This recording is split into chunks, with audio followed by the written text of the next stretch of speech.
Hey everybody, it's Kristen here. I had a break in between clients and wanted to pop in and talk about consistency. One of the things that has popped up quite frequently is, oh my gosh, this is so hard to stay on track. It's so hard. Whether it's the diet plan, and I don't like to call it a diet, lifestyle plan, your eating plan, your meal plan, or the exercise, or oh, it's so hard, I don't have enough time.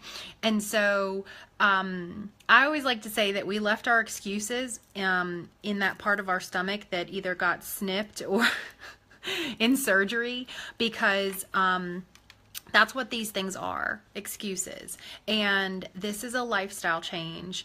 This is, and part of the lifestyle change is really that mindset shift, which is what I am in here to teach you guys about and to share with you.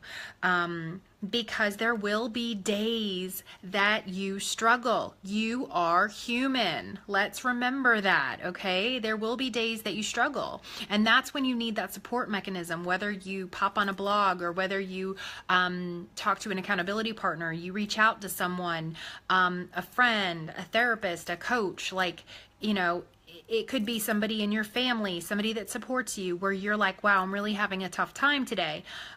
Because consistency is key. You staying on plan, you being on track is what's going to help you in the long term, right? And do people fall off? Do we, eat things every once in a while? Yes. But what is very, very important is what you do more consistently. And if you're eating on plan consistently, awesome.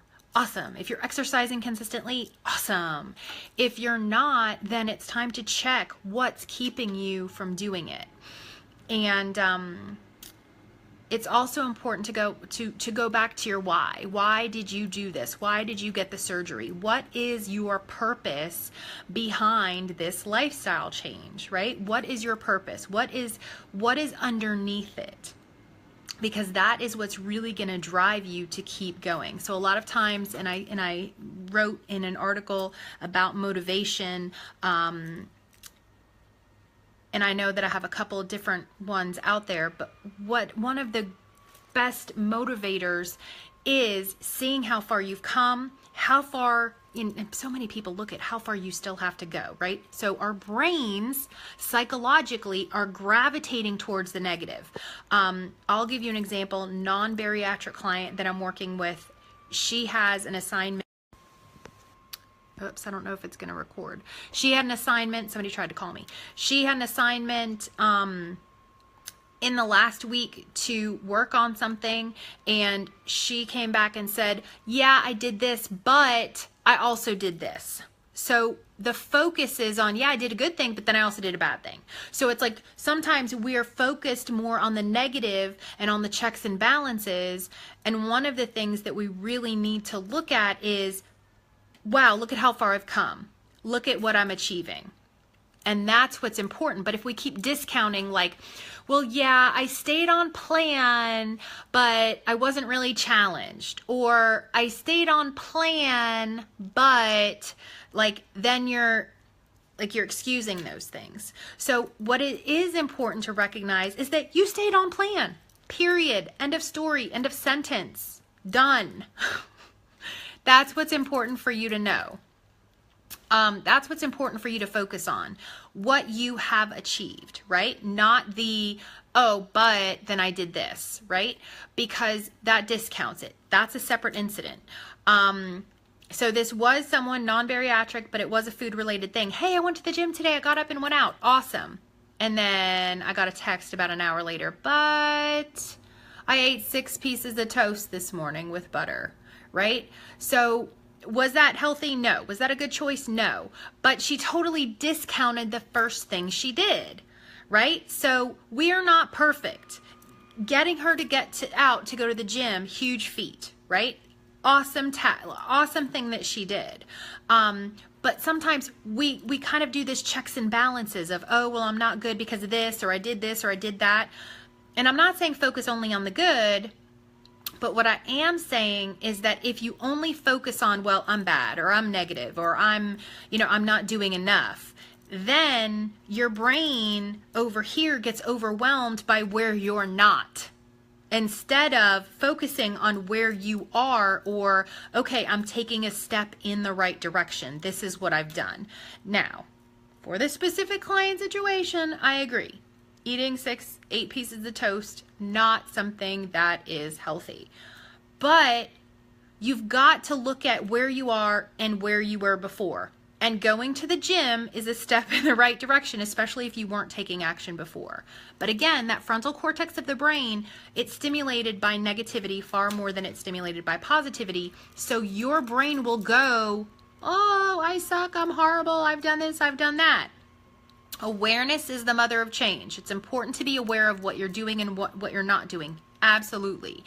But in order to be motivated for change, to take a step outside of your comfort zone, what you do need to do is look at, where do I want to be? Is this action step going to get me to where I want to be? This step, the next step, etc. And to be more conscious of your behaviors.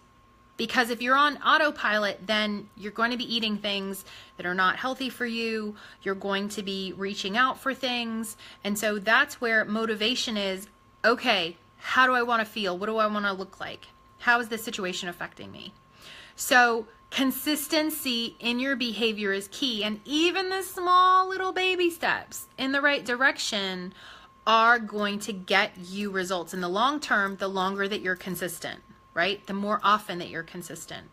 So that's why in the beginning, people say, like, just get to 10,000 steps, because you're going to see an increase over time when you start to do that. Then once you've gotten consistent with that, then you add in some weight training. I'm just giving some examples, right? So that's why in the beginning of a program, when somebody has reduced their sugar intake, they're no longer drinking sodas, they might see a drop, but then they'll kind of, you know, decline and stay stagnant, right? Because there was a decline, but then they're consistent with not doing that. So then it's time to take another step down, either take something away in terms of like changing the habits, or in terms of what's being eaten. So, or adding in some exercise. So it's looking at, and it's not always adding or subtracting in terms of the calories, but it's also looking at the emotions underneath it. So that's what's important for you to look at. But the consistency in terms of behavior and the habit building is important. Again, we're trying to restructure, rework the neural pathways in your brain. So the habits that you had were, oh, I'm going to go to McDonald's every day, right? And I'm doing this in my hair, but I'm talking about the brain, right? So these are the neural pathways in your brain. So now we're building new neural pathways that are, I'm going to eat some grilled chicken and a healthy carb, right? So healthy carb, I mean like broccoli, carrots, cauliflower, roasted vegetables, something along those lines. So we're rebuilding the neural pathways in your brain towards a more healthy eating behavior. And that takes time. That is consistency. Because if you've been eating the same way for 20, 30, 40 years, don't you think it would take a little while to kind of get adjusted to a new eating habit, a new style, not drinking water at meals, et cetera, et cetera? Absolutely.